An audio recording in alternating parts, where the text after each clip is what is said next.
A very good morning to all of you. छोटों को ढेर सारा प्यार, बड़ों को प्यारी पाना जी। गाइस, अभी तक मेरा व्लॉग आप तक पहुंचा नहीं है। टाइम हो रहा है 10:30, क्योंकि व्लॉग कल बना ही नहीं। और मैंने आपको बताया था कि जो मेरी दादी सास हैं उनकी डेथ हो गई है, और उनका जो एज फैक्टर था वो 96 ईयर्स की थी। इसीलिए मतलब कुछ ऐसा नहीं था कि वो बीमार थी। 96 ईयर्स की एज में भी वो अपने आप नहाना धोना, अपने आप चलना फिरना, थोड़ा सा सहारा लेकर चलती थी। लेकिन 2-3 दिन के अंदर ही उनकी तबीयत काफ़ी बिगड़ गई, और कल सुबह 5:30 बजे उनकी डेथ हुई।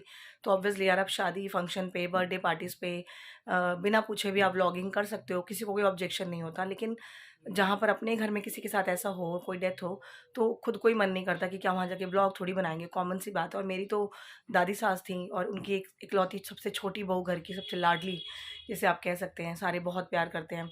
तो मेरा तो मतलब ही नहीं बनता था कि मैं फ़ोन से व्लॉग करूँ, और वहाँ पे सब इतना रो रहे थे, सब इतना दुखी थे। ऑब्वियसली है, मदर है उनकी, तो नहीं बनाया जाता व्लॉग ऐसे। और रिस्पॉन्सिबिलिटीज़ होती हैं, सब आया गया लगे हैं, सबको चाय, पानी, खाना, सबका देख-रेख, मतलब किसी को कोई प्रॉब्लम ना हो, सब बैठे हैं। ठंड बहुत है। मेन प्रॉब्लम क्या आई है कल सबसे ज़्यादा, कि ठंड बहुत थी, क्योंकि सुबह 6 बजे हम सब वहाँ थे, और जो जिनको भी पता चल रहा था, रिलेटिव्स वगैरह हमारे सारे, वो सब वहाँ आ रहे थे। तो सबको ठंड ना लगे और चाय कॉफ़ी बराबर चलती रहे, बैठने की अरेंजमेंट सारी हो जाए, तो वो सब देखना पड़ता है। सबने मिलकर बहुत अच्छे से मैनेज किया।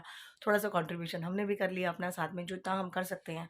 तो मैं भी सुबह 6 बजे की गई हुई, और शाम को 6 साढ़े 6 बजे घर आई हूँ। सारा सब कर करा के, जो भी था, अपनी ड्यूटीज़ पूरी करनी ज़रूरी होती हैं, बीइंग अ बहू ऑफ द हाउस, राइट।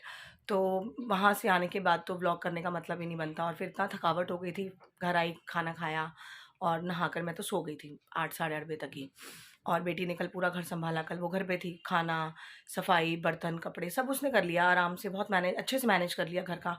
बहुत अच्छे से मैनेज कर लिया, मतलब मुझे घर आकर ये नहीं लगा कि घर बिखरा पड़ा है, या गंदगी है, या सफाई नहीं हुई है, या बर्तन नहीं किए।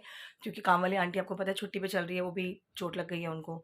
तो उसने बहुत अच्छे से मैनेज कर लिया। तो मुझे बड़ा तसल्ली हो गई कि चलो, अगर मैं घर पे नहीं हूँ तो मैनेज हो जाता है, पीछे से वो सँभाल लेती है। लेकिन जो चीज़ नहीं सँभलती है वो है हमारा ब्रूनो, क्योंकि जब तक मैं घर नहीं पहुँची तब तक उस लड़के ने खाना ही नहीं खाया था। और शाम को जब मैं घर आई हूँ 6 बजे, तो उसको आके मैंने खाना खिलाया, रोटी खिलाई है, तब जाके इस बकरी ने रोटी खाई है। मतलब मेरे लिए वो एक दिमाग में ना टेंशन चलती रहती है कि मैं घर पे नहीं हूँ, ये सुबह से भूखा है। और एक्चुअल में इसको भूख लगी थी, क्योंकि जब आके इसे मैंने खाना खिलाया ना, तो इसने 5-10 मिनट के अंदर रोटी ख़त्म कर ली, क्योंकि ही वाज़ हंग्री एक्चुअली। और आज भी जाना है गुरुद्वारे, 1 बजे का टाइम है। तो आज भी कुछ रस्में हैं गुरुद्वारे में जो पूरी करनी है, वहाँ जाना ज़रूरी है। कल ट्यूशन भी ऑफ रखी थी मैंने, इसीलिए कि नहीं पढ़ा ही नहीं सकते थे, घर पे ही नहीं थे, तो कैसी ट्यूशन पढ़ाते। लेकिन आज क्लास होगी, टाइमिंग मैं बच्चों को बता दूँगी। कल भी क्लास होगी। अब छुट्टी ट्यूशन की तो नहीं होगी, जो भी होगा थोड़ा लेट कर लेंगे, 5 की जगह 5:30 6 बजे तक, पर ट्यूशन बराबर चलेगी। अब मैं सुबह बेटी चली गई, आज उसका कोई काम था नहीं रीति-रिवाज़ वगैरह में, तो उसको आज भेज दिया उसकी जॉब पे। कल उसकी छुट्टी होगी, कल हम भी जाएँगे, क्योंकि कल दादी जी की हमारी जो है वो क्रिया है। तो बॉम्बे से हमारे सारे रिलेटिव्स, यहाँ से सारे रिलेटिव्स जो कल नहीं पहुँच पाए दूर-दूर से, वो सब आएँगे। तो कल तो मतलब एक कहते हैं ना, हमारा पूरा जो ख़ानदान है, हमारी जो पूरी बिरादरी है, दूर-दराज़ से सारे इकट्ठे होंगे। तो बहुत मतलब हम लोगों को अच्छे से वहाँ जाके मैनेज करना है। और कल का टाइमिंग है सुबह 11 बजे का।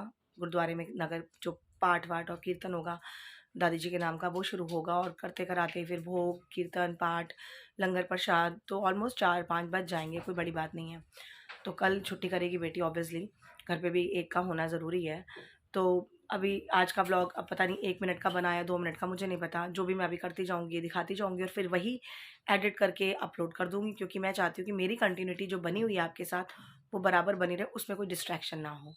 तो चलिए, बहुत ही हैवी हार्ट के साथ हम कहते हैं कि हमारी दादी जी की जो आत्मा है वो बहुत सुकून से रहे, बहुत खुश रहे, क्योंकि उन्होंने अपनी लाइफ बहुत अच्छे से जी है। बहुत ही खुश मिजाज लेडी थी, बहुत ही प्यार करती थी, और हम सब उनको बहुत प्यार करते थे। मतलब मैं और आरव तो उनके बहुत लाडले थे। आरव जब छोटा था ना, तो उनकी सोटी लेके भाग जाता था, तो वो पीछे से शोर मचाती थी, मुंडा ले गया मेरी सोटी, मीनू फाड़ो नू। तो वो जो मेमोरीज होती है ना, कल उनको देख देख कर वो मेमोरीज सारी रिकॉल हो रही थी। लेकिन चलिए, rest in peace, God bless her soul.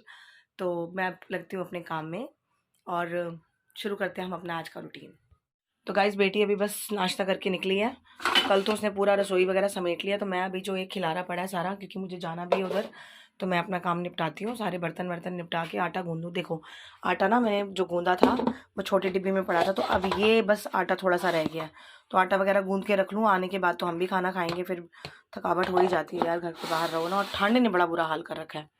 बाकी इधर बिस्तर सब समेटे गए हैं। आरव ने बिस्तरा निकाला दोबारा से, क्योंकि उसके पास टाइम है थोड़ा सा लेटने का, तो वो लेट जाएगा, फिर वो भी हमारे साथ ही लगता है। और ब्रूनो देख रहा है कि आरव अभी क्या कर रहा है, मम्मी ने सारे बिस्तरे समेटे, ये फिर निकाल रहा है, ये क्यों कर रहा है, तो वो कन्फ्यूज़ हो रहा है कि ये हो क्या रहा है। और कल मेरे हस्बैंड भी बहुत थके हुए थे, तो वो बेचारे अभी सोए हैं, उनको सोए रहने दो। बाकी हम करते हैं अपने रूटीन की शुरुआत और समेटते हैं अपना घर। अगर मिलना सबसे अपने काम वगैरह अपनी ड्यूटीज़ पूरी करना वो तो बहुत ज़रूरी है यार। कोई कुछ लोग समझते हैं इन चीज़ों को, कुछ नहीं समझते, बट मेरा ये मानना है कि आप शादी फंक्शन में जाओ या ना जाओ, बर्थडे पार्टीज़ पे जाओ ना जाओ, लेकिन जो अपने घर के ऐसे कंडीशंस होती हैं किसी के साथ भी, तो आपको अपना खुद आगे बढ़कर, मतलब ये नहीं कि कोई आपको बोले कि आप ये कर लो, आप घर में हो, आप घर के मेंबर हो, आपको ये करना चाहिए, ऐसा नहीं होता। आपको खुद आगे बढ़कर पूछना चाहिए कि आप काम बताओ, हमें क्या करना है। हम क्योंकि देखो मैं तो सबसे छोटी हूँ, तो मुझे तो इतना ना पता नहीं होता, तो मम्मी कल जैसे-जैसे जो-जो बताते गए, मैं तो एग्ज़ैक्ट वैसे-वैसे सबसे पूछ कर मैं करती गई। तो इसीलिए आज सारे ही फ़ोन कर रहे हैं कि तू टाइम से पहुँच जाइयो, भई तुम लोग सँभाल लेते हो, शशि और तू दोनों सँभाल लेते हो, तो तुम दोनों टाइम से पहुँच जाना। तो कल उन्होंने देखा है सबने कि भई दोनों बच्चों ने, मतलब हम दोनों ने सँभाला है, तो इसीलिए आज फ़ोन आए हैं। तो चलिए हम अपने घर का निपटा के फिर चलते हैं उधर और जाएँगे गुरुद्वारे।